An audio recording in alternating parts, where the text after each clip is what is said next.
Virgil Bonong, and this is for Joshua and Julia. Nakakatuwa na balik na ang Josh Dia. Please take us back kung paano ito in-offer sa inyo at nag-yes ka ba agad and why? At ano ang nami-miss nyo sa isa't isa? How was this offered? Pre-pandemic pa ba to? At may tawanan ng creatives, mukhang may inside story tayo ah.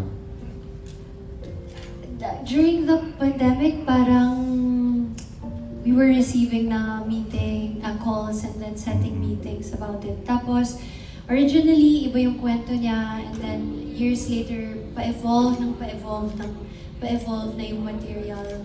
And I think it really boils down to the right time and the right script. So, it's a feeling naman when you know na it's time and when the script is right for the two of us. So, I was on board, of course, right away. No talaga? Good to hear that. Ito sa Joshua kasi, nung in-offer sa'yo ito, ang dami mong ginagawa. Left and right yung teleseries. Yeah, actually, after Paubayan, nagka-offer na kami. Tapos The controversial Paubayan music video. With Black Sheep pa to, nung una. Kaya lang hindi na tuloy kasi parang hindi pa yun yung tamang panahon para gawin yun. Then after 5 years, doon na nangyari. Pag-pitch sa amin, parang ang dami ng ideas bigla, bakit hindi ganito, ganyan. So parang saya din nung moment na yan. That's why, nung unang pitch nila sa akin, sabi ko, game ako, gawin natin to, masaya to. Diba? Na-miss niyo isa't isa? Ay, wala akong pinupush ha. Sinatanong ko lang kung na-miss nila isa't isa. Of course. Gulat-gulatan. Ay! Bong! Yes. Mukhang special ang role mo. We'll see. Wow! Emi! Hindi, nakuha ko po tong role na to. Ay, ang role ko po pala si Lay. My name is Lay.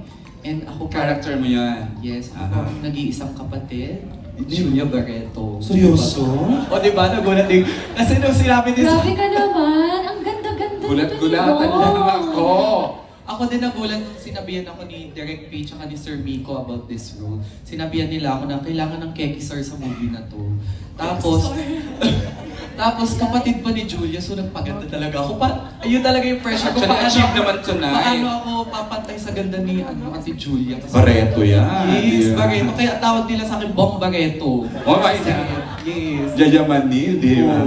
Kaya abangan na lang po natin ano magiging eksena ng Keki Sir. I'm happy for you. You get the part ka ng magagandang project. I mean, ka pa. Kasi left and right ang shows mo, tapos may movie, tapos may isa ka pa. Pero ako, grateful lang din ako na kasama ako sa movie na to. When they told me about it, I was also very excited to be part of it. Kahit di ko pa alam kung anong yung role. Sabi ko, yes, let's go. Talaga, game na ako. And of course, I've been wanting to work with Direk Peterson as well. First time? Yeah, first time. And of course, si Josh nakatrabaho ko na napakahusay. Sa Viral Scandal po. Teleserye, yes. Maganda Si yun. Julia, it was so nice to work with her. Parang immediately nag-click kami. So, ang ganda lang ng experience. Especially lahat Pero kasi naging maganda at matalino. kami magkakasama lahat sa Ay, Viva, wow. lahat kami. Sobrang naging organic yung connection namin. Kaya parang ang sarap mag-work. I'm sure happy rin naman yung dalawang katrabaho. Yung set and of course yung bonding naming lahat. Ang role ko po dito, pangalan ko dito si Aya. Kita na yung role ni Joshua at ni Julia. This point, ibibigay ko na talagang microphone sa unang magtatanong sino to, Justin?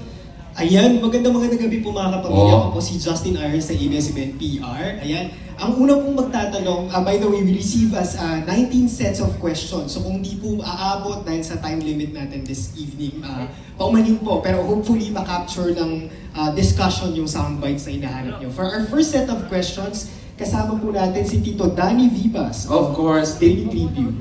Tito Dan, request ang tayo na you don't have to come here. Tayo na lang kasi naka-live streaming tayo. Ayan. Naka-dilaw si Tito Dan. Yes. Dilaw. It's almost surely or it's it cannot be